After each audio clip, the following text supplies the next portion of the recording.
Good afternoon and welcome to San Francisco's musical lunch break. Hopefully a few more concert goers will trickle in while we're hearing a wonderful performance today. It's always my pleasure as Executive Director of Noontime Concerts to, let's say it's been about 5 years now, partner with the San Francisco International Piano Festival and Jeff Lador, who's in the audience. And we usually are able to have at least one of his programs on our series, and that's a real treat for us, and today is no exception. For today's performance, we were thrilled to welcome pianist Bobby Mitchell, and he'll be doing something a little different than what our usual fare is. Usually you come in, the musician comes in and just starts playing the pieces and the movements one after the other. Today it's going to be an interesting conversation with music. It's the title of the performance is Inner Voices, and Bobby Mitchell has become, I guess I would call him an expert on these two composers, Schumann and Shevsky. And I'm not going to say much more about the program, but I know he will inform you greatly, and those who are not here are going to miss out. So I'm very excited to listen to this performance as well. Noontime Concerts is going to be continuing. I know we've had kind of an intermittent summer, and we'll probably still have intermittent performances through the end of the year. October and November look very good for artists coming in to play. September's a little lighter, but just keep on top of the website and you'll know exactly what's happening. And I will be publicizing as we are having performances available. And then in 2023, we look forward to getting back to weekly concerts. That said, we are in the midst of our annual summer fund drive, and even if we aren't having concerts, we still need the funds, believe me. So we're trying to raise $50,000 between what we started in June and it will be around October 15th or 20th that week, and this fund drive. And we're about halfway there because we had a nice challenge grant of $12,500. So we're matching that grant. And once we're very close to that, we'll be halfway to our ultimate goal. So I encourage you all to drop your donation in one of the white boxes, or to go on our website and make an easy, secure donation, or feel free to mail a donation to us at any time. And that's enough of my business. I would love to introduce you to, as soon as Alonzo's finished with his, let's see, there we go. As you probably noticed, we do record these concerts, and in about 2 weeks, this one will be available online, so you can see it again. And then I think we're good. And without further ado, I'd like to introduce you to Bobby Mitchell. Enjoy the program.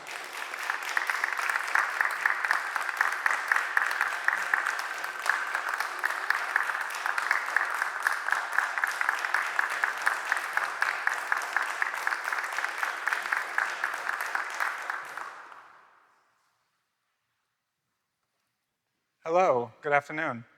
Thank you very much, Robin, and thank you, Jeff. I'm honored to be here today at Noontime Concerts and at the San Francisco International Piano Festival. Can everybody hear me as I speak? That's brilliant, because I'll be doing some talking today as well as playing the piano. Robin already mentioned that the title of my lecture recital today is Inner Voices. And so I'd like to start by talking to you about what that can mean, this term, inner voices. Rather than tell you what I think it can mean, I've decided to start by reading a text by the great American composer Frederic Rzewski. I became friendly with Frederic because I visited him in order to play his piano music for him, and we were good friends until he died last year. So he left us with a great body of piano music, as well as quite a few very interesting texts. These texts are mainly about music. He wrote about other subjects as well. He was prolific in that sense.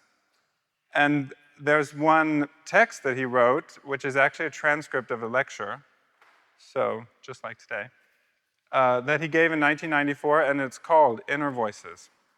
And in that lecture, Frederic describes what he thinks this term inner voices can mean. And in his opinion, the term is twofold. So I'll read you the two definitions of inner voices in Frederick's words. As a general figure of speech, the inner voice is that of the mind or conscience. It may be identified with a personal guardian spirit, as in the case of Socrates' daemon, or the genius of Roman religion. It usually speaks in words, but it may also make its presence known through a kind of feeling or emotion, or as music. There's a footnote now in the text. So the text is being broken with the first footnote, and I can't resist reading it to you because it's very interesting. In the traditional culture of the Sioux, Native American Sioux, the young initiate warrior spends a few weeks alone in the wilderness, during which time he learns his own private chant, which may not be revealed to others, and which may be sung only in times of danger, when his guardian spirit will come to his assistance. I'll return now. I won't make a comment for now. I'll return to the main body of the text. So we're still talking about this first definition of inner voices, that of the mind or conscience. There may be more than one inner voice. For example, in Genesis chapter 4, verse 10, Yahweh, presumably an inner voice himself, says to Cain, "Listen to the voice of your brother's blood, crying out to me from the ground." Inner voices may also be in conflict with one another. There may be a gray area between conscious and unconscious, a way through which these parts of the mind communicate with each other. Pre-symbolic, not yet language, but no longer dream. That's the end of the paragraph about this kind of inner voice, the inner voices that we hear in our minds. Frederick dwells on that concept of inner voice in the rest of the article, and he describes the way that composers channel these voices into musical notation. He describes that task as being the composer's main role, or his main function.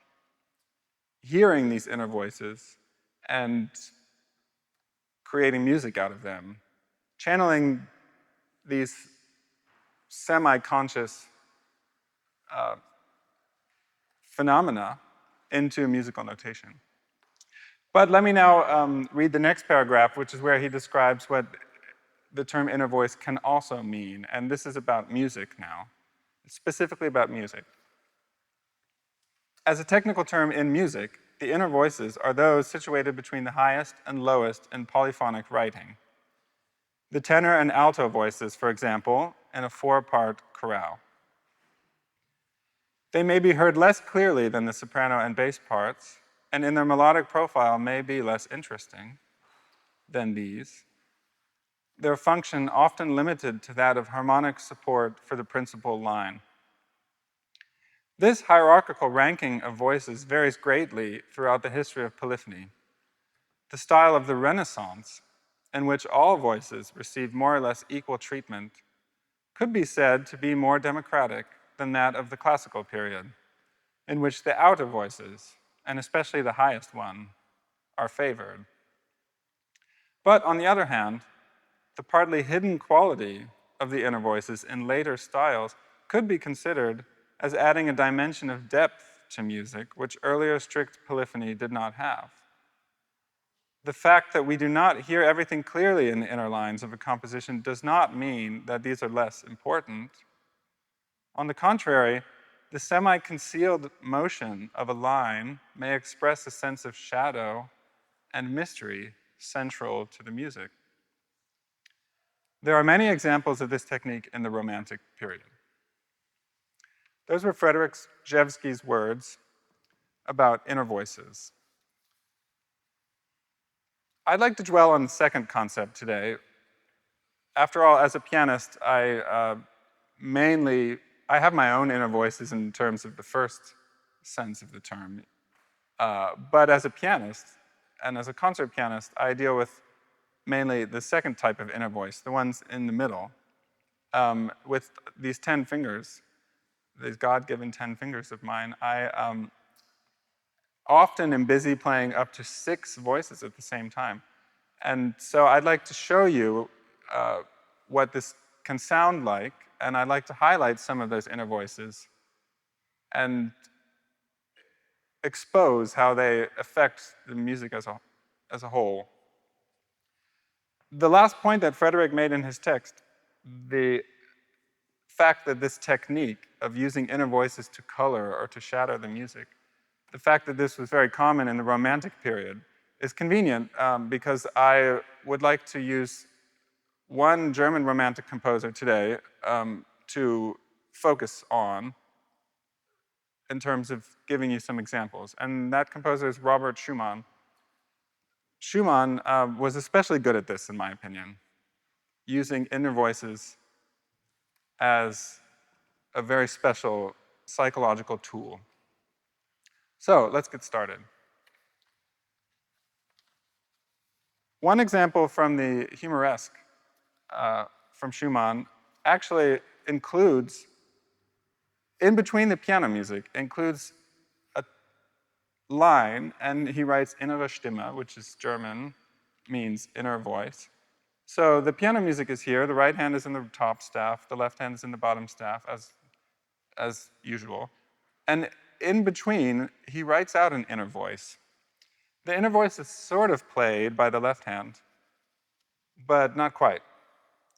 So what I'll do, first, I'll have to set down the microphone, but what I'll do is first play the piano music, so you can hear that.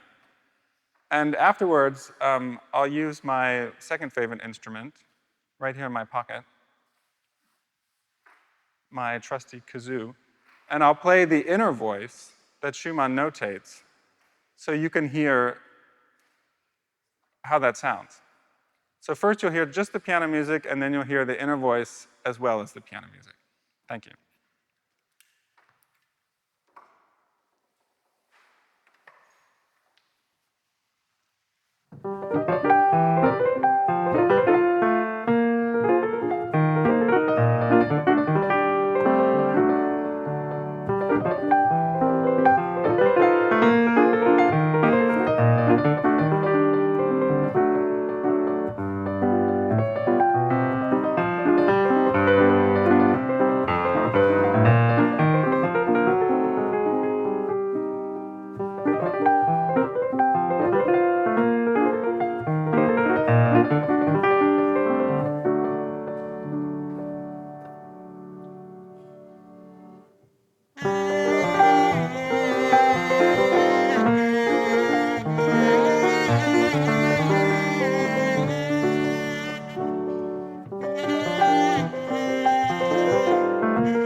Thank you. Thank you very much. I just want to describe this inner voice. Its banality, actually, its basic nature. It starts on these notes and doesn't go anywhere else. So the range of this inner voice is just a fourth for anyone who knows about musical intervals.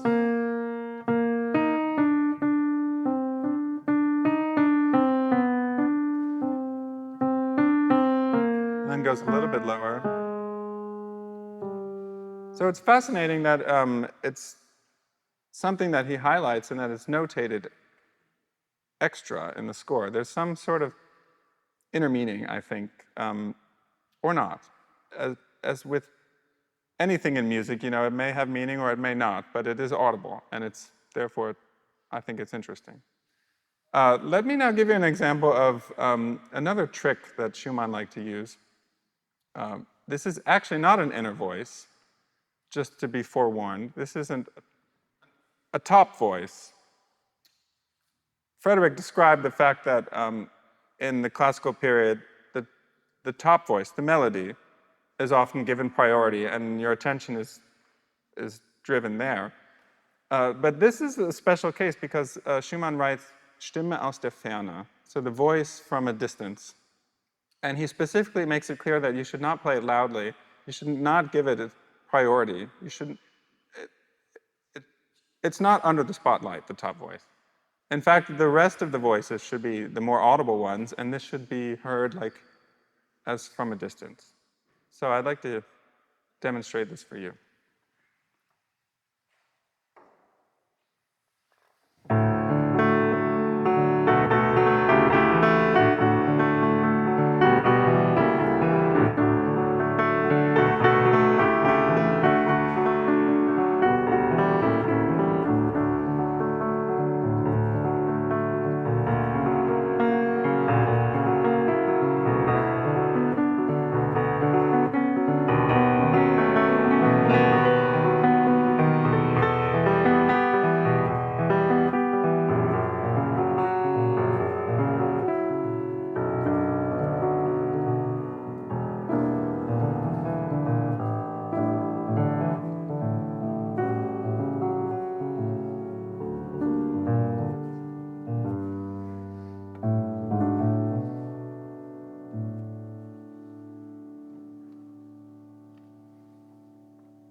The focus remains on this accompanimental material, this lilt, this dance.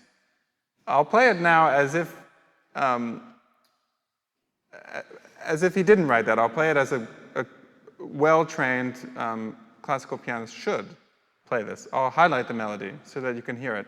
And then I'll play it once again as if this top voice is obscured, coming from a distance, so you can hear the difference.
I might describe that as an example of the outer voice wanting to be an inner voice, or the outer voice functioning as an inner voice. A tricky and avant-garde technique coming from a German romantic composer of the 19th century. Let me now return to an actual intervoice for the next example. And the next example is from a piece called Forest Scenes, which is very charming and also very bizarre and fantastic piece of music in the true sense of the word. And please know that on Saturday night in Old First, I'll play the entire piece, and I'll also narrate it. So I'll tell you about the hike that we'll take through the forest together. So if you're interested in the music I'm about to play, then please come on Saturday night and you can hear the entire piece. So this is the entrance into the forest, this music. It's the first piece in the cycle, and what I'll do is play it from the beginning so that you hear how the listener enters into the German romantic forest. So it's not a normal forest.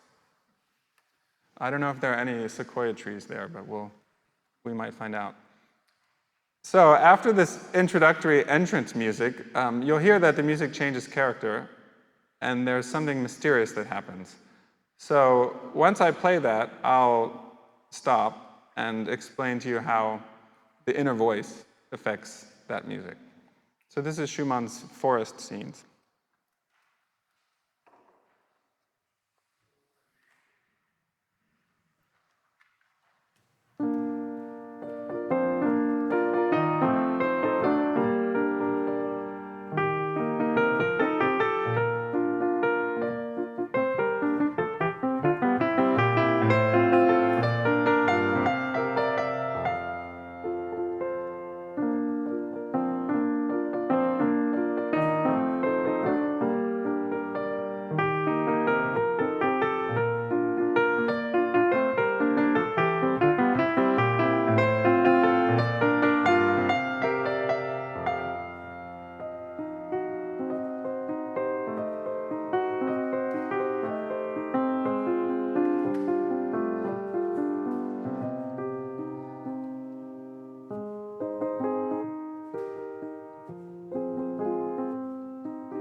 I'll stop there for a moment because I want to focus on what I just played. After I played the introductory lines, which are generally lilting and at a kind of walking pace, the music takes a turn and something mysterious happens. And this has a few elements to it. There are the two outer voices, and the top one sounds like this.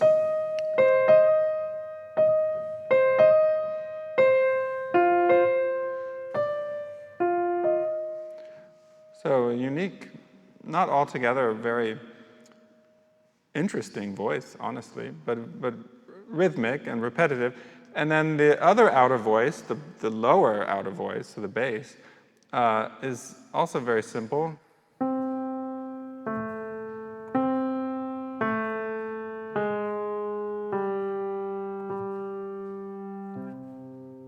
And when I play those two together, it sounds like this.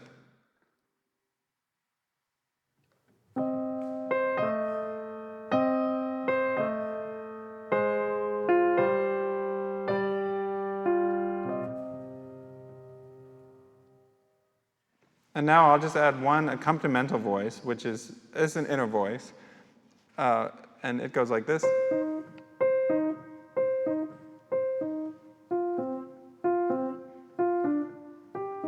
So it adds an element of rhythm. So now I'll play 3 of the 4 voices.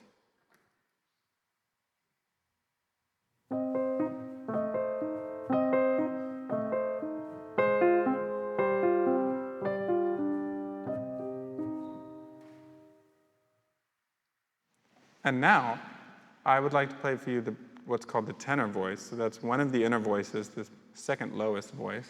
I'll play it alone, and I just want you to hear it alone.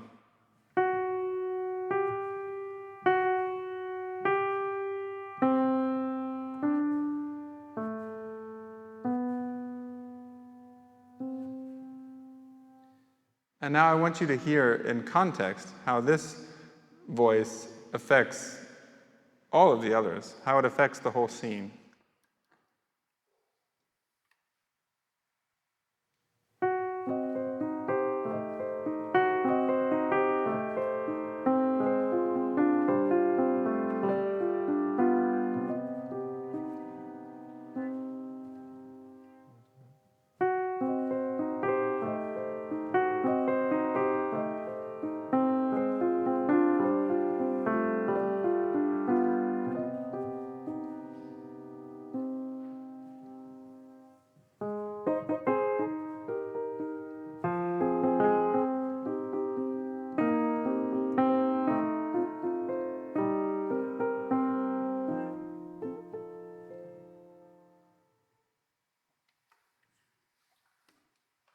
So that's an excerpt from Schumann's forest scenes, and I am curious if you experienced how this unique ambiance is created from an inner voice.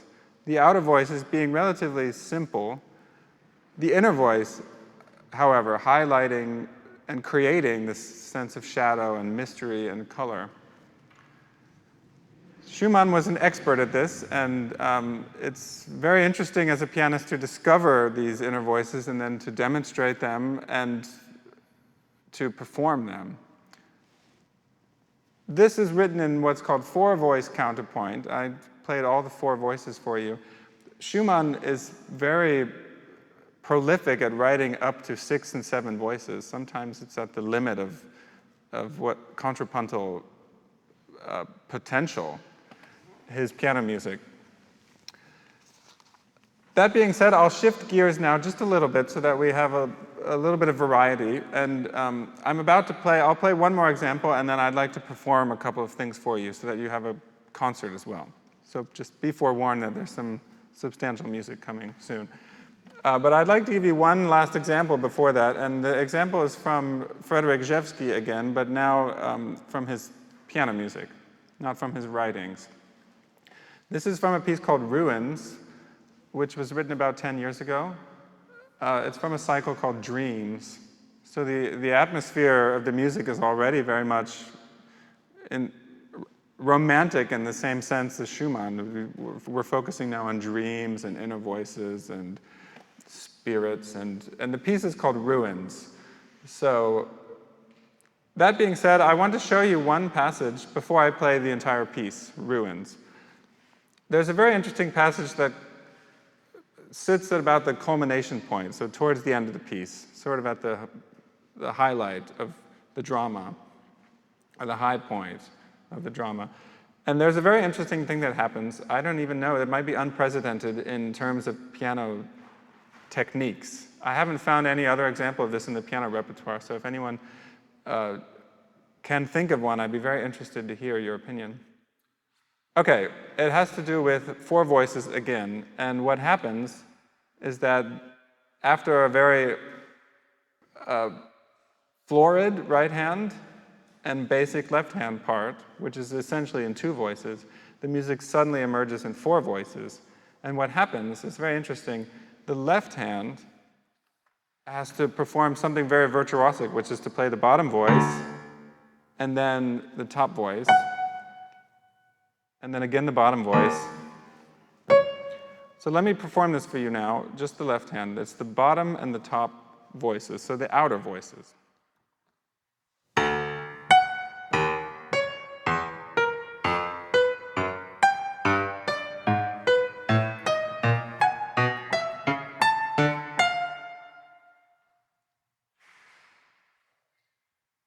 That's it. It's just a matter of 3 bars of music. And the left hand is playing the outer voices.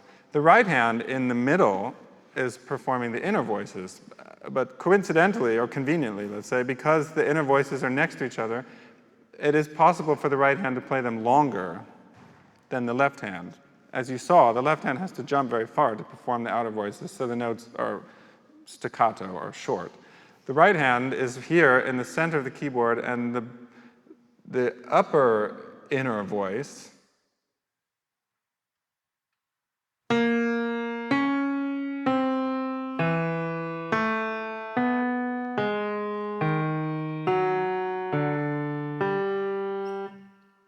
sounds like that. And the lower inner voice is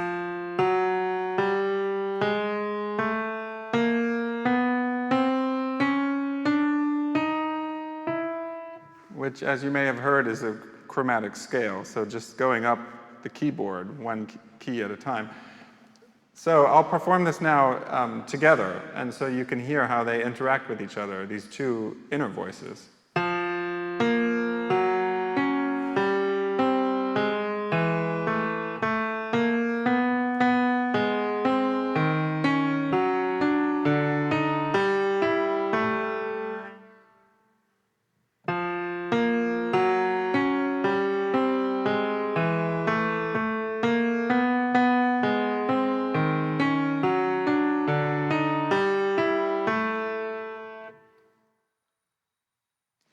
Now that you've heard that, I'll play the whole texture so that you can hear the inner voices and the outer voices performed at the same time.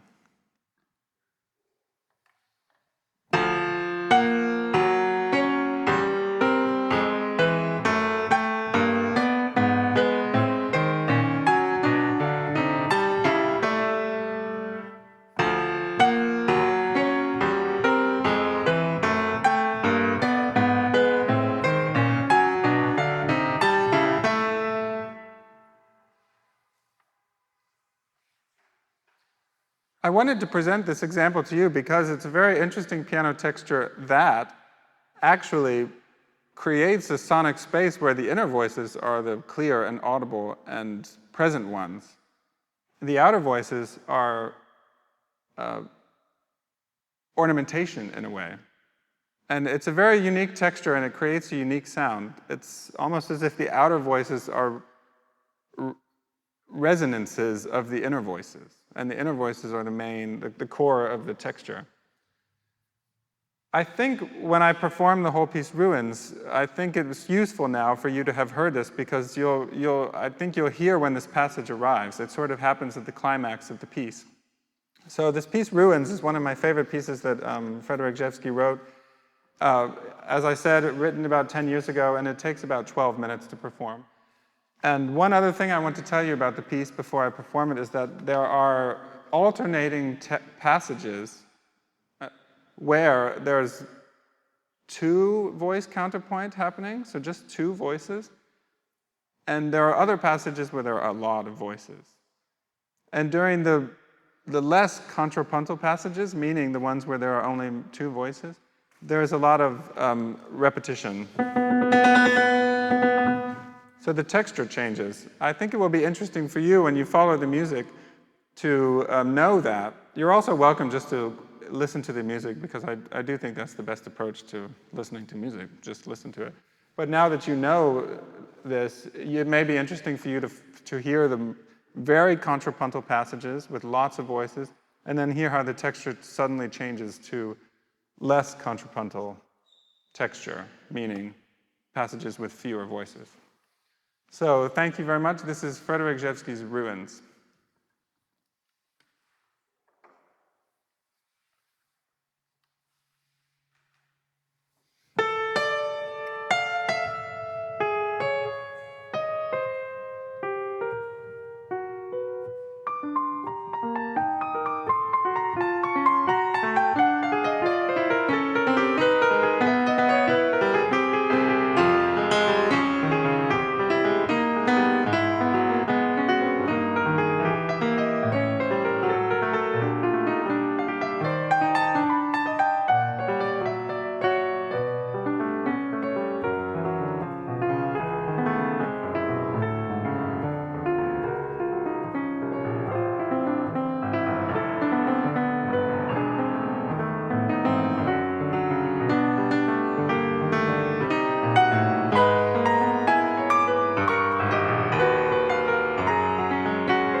Thank you.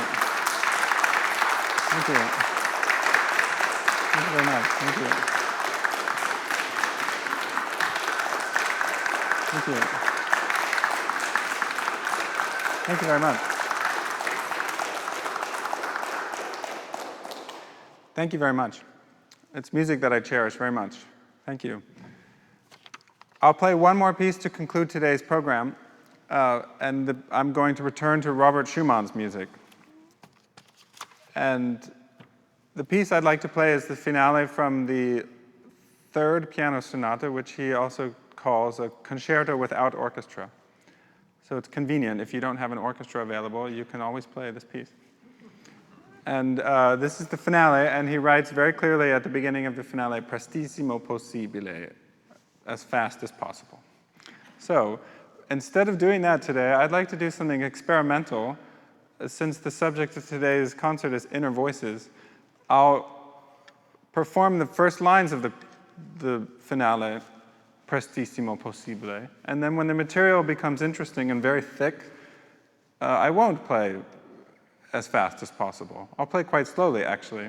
And what I'd like to do is present the textures of the piece in a way that they're very audible. So in other words, I'd like to give myself and, of course, you time to hear everything. Conveniently, it's a sonata form. In other words, the material repeats itself. So about halfway through, when the material starts to repeat itself, I will start to play prestissimo possibile, and you'll recognize the material that you had just heard slower, at a faster tempo. So I'd like to say thank you for your attention, and I hope that you might have learned a thing or two about inner voices and Schumann's Concerto Without Orchestra, the finale. Thank you so much. Thank you.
Thank you very much.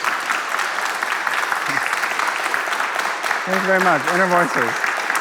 Thank you. Thank you very much. Thank you. Thank you.